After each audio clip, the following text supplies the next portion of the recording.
इस महिला ने बस हल्के से उंगली उठाई और अगले ही पल मोटा शीशा चकनाचूर हो गया। नीचे बैठे लोग यह देखकर दंग रह गए और घबराकर भागने लगे, मगर अनन्या ने किसी को नुकसान नहीं पहुंचाया, बल्कि अपनी हथकड़ियां तोड़कर नीचे बैठे सीईओ की ओर इशारा किया और उससे कहा कि मुझे खरीदो। सबको लगा कि राजधानी के सबसे बड़े परिवार का वारिस उसके कहने पर नहीं झुकेगा, लेकिन हैरानी की बात यह हुई कि सीईओ आरव तुरंत उसकी बात मान गया। खुद आरव को भी समझ नहीं आया कि वह क्यों अनन्या के आदेश का पालन कर गया।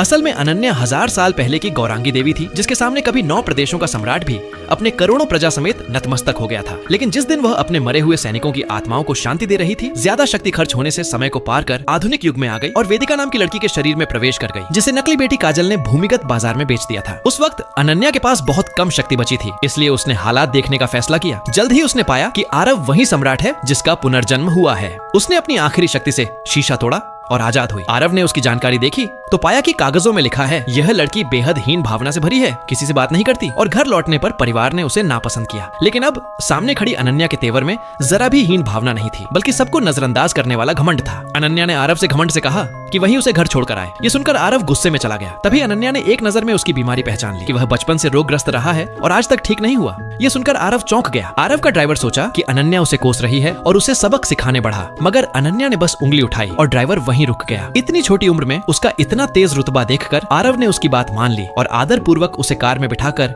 वर्मा परिवार के घर छोड़ दिया। उधर वेदिका की माँ सविता देवी उसकी अंतिम रस्मों में रो रही थी और नकली बेटी काजल को गले लगाए बैठी थी। अचानक जब वेदिका सही सलामत लौट आई तो माँ दंग रह गई और काजल डर गई जैसे भूत देख लिया हो। अनन्या अपने कमरे में गई और देखा कि सब चीजें काजल की थीं। उसने नौकरानी से कहा कि सब बाहर फेंक दो। नौकरानी ने उसकी बात नहीं मानी तो अनन्या ने उंगली उठाई और नौकरानी का शरीर अपने आप काजल की चीजें बाहर फेंकने लगा। शोर सुनकर काजल आई और झूठ मूठ शिकायत करने लगी। माँ भी आ गई। काजल ने कहा कि उसने सोचा वेदिका अब नहीं रही, इसलिए कमरे में रह रही थी और अब अनन्या गुस्से में माँ द्वारा खरीदी चीजें फेंक रही है। फिर मीठे अंदाज में बोली कि अगर गुस्सा निकालना है तो मुझे मार लो, माँ बाप की कमाई क्यों बर्बाद कर रही हो। मगर अनन्या बोली कि मुझे अपने हाथ गंदे नहीं करने और उंगली चटकाई तो काजल खुद ब खुद अपने गाल पर मारने लगी। गुस्से में काजल कमरे से चली गई। उसे लगा माँ अब गुस्सा करेगी, मगर माँ का रवैया बदला हुआ था। रात के खाने पर सब हैरान हुए कि जो लड़की कभी परिवार संग खाना नहीं खाती थी वह आज साथ बैठी और उसका पूरा आचरण बदल चुका था। और तो और उसने अकेले ही सब खाना खत्म कर दिया। काजल बोली कि वह इतनी सुंदर दिख रही है और इतनी भूख से खा रही है जैसे उसके साथ कभी अपहरण हुआ ही नहीं। पिता माधव वर्मा को शक हुआ कि शायद उसने स्कूल न जाने के लिए खुद अपहरण का नाटक रचा हो, लेकिन जब वह डांटने लगे अनन्या की एक नजर से चुप हो गए। अनन्या ने कमरे में जाकर लाइव स्ट्रीम शुरू की। उसे अपनी शक्ति वापस पाने के लिए लोगों की श्रद्धा चाहिए थी। इस युग में संप्रदाय खोलना असंभव था, तो उसने लाइव स्ट्रीम का रास्ता चुना। जितने लोग मोहित होंगे उतनी शक्ति मिलेगी। जल्दी ही उसने अपनी कला से